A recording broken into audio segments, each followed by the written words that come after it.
अगर मैं आपसे कहूं कि ब्रह्मांड हमारी मौजूदा फिजिक्स की समझ से भी तेजी से फैल रहा है, तो क्या आप यकीन करेंगे?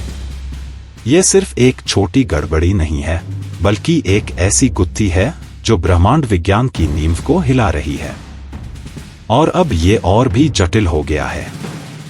चलिए इसे विस्तार से समझते हैं। पिछले एक दशक में खगोलविदों ने एक अजीब बात नोटिस की है। ब्रह्मांड के विस्तार की रफ्तार अलग अलग लगती है।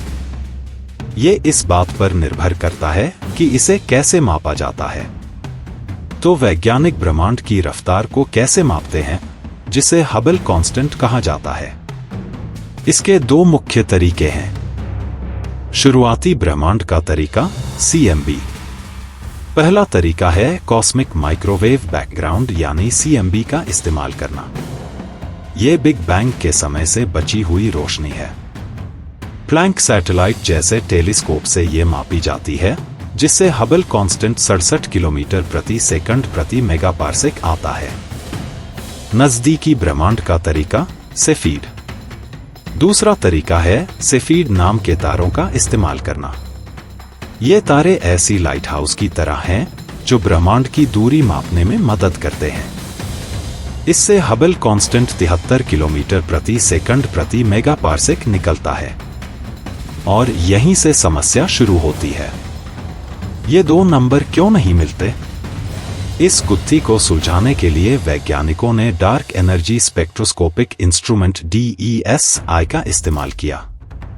ये उपकरण लाखों गैलेक्सीज को मैप करता है ताकि ब्रह्मांड के विस्तार को समझा जा सके। अब मजेदार बात यह है कि DESI के डेटा ने और भी अजीब नतीजे दिए।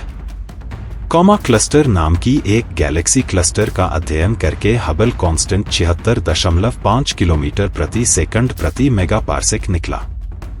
ये पहले के मापों से भी तेज है।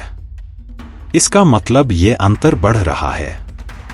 और अगर ये आपको चौंका नहीं रहा है, तो आइए जानते हैं कि ये कितना बड़ा मामला है। ये सिर्फ नंबरों का खेल नहीं है। हबल टेंशन का मतलब यह हो सकता है कि हमारा वर्तमान ब्रह्मांड मॉडल गलत है। हमारा मॉडल ये बताता है कि ब्रह्मांड में मैटर, डार्क मैटर और डार्क एनर्जी कैसे काम करते हैं। लेकिन अगर विस्तार की रफ्तार इतनी तेज है, तो ये बताता है कि हम कुछ बहुत बड़ा मिस कर रहे हैं। क्या ये नई तरह की फिजिक्स है? कोई अजीब कण या डार्क एनर्जी का बदलता स्वरूप? या कुछ और? सोचिए, आप एक कार चला रहे हैं और उसकी अधिकतम रफ्तार 100 किलोमीटर प्रति घंटा होनी चाहिए। लेकिन जब आप स्पीडोमीटर देखते हैं, तो वो 110 किलोमीटर प्रति घंटा दिखा रहा है। या तो कार फिजिक्स को तोड़ रही है, या आपका उसका इंजन समझना गलत है। यही अभी ब्रह्मांड के साथ हो रहा है। और सबसे हैरानी की बात यह है कि हर नया माप इस गुत्थी को और जटिल बना रहा है। ऐसा लगता है जैसे ब्रह्मांड हमें एक रहस्य से छेड़ रहा है। तो अब क्या होगा? वैज्ञानिक और सटीक माप लेने और उन थ्योरीज को खंगालने में जुटे हैं जो हमारी समझ को बदल सकती हैं। बेहतर उपकरण, ग्रेविटेशनल वेव्स और डार्क एनर्जी पर नए प्रयोग, ये सभी उत्तर ढूंढने की कोशिश कर रहे हैं। कौन जाने अगली बड़ी खोज कब सामने आए। ब्रह्मांड का विस्तार हो रहा है और हमारी जिज्ञासा भी।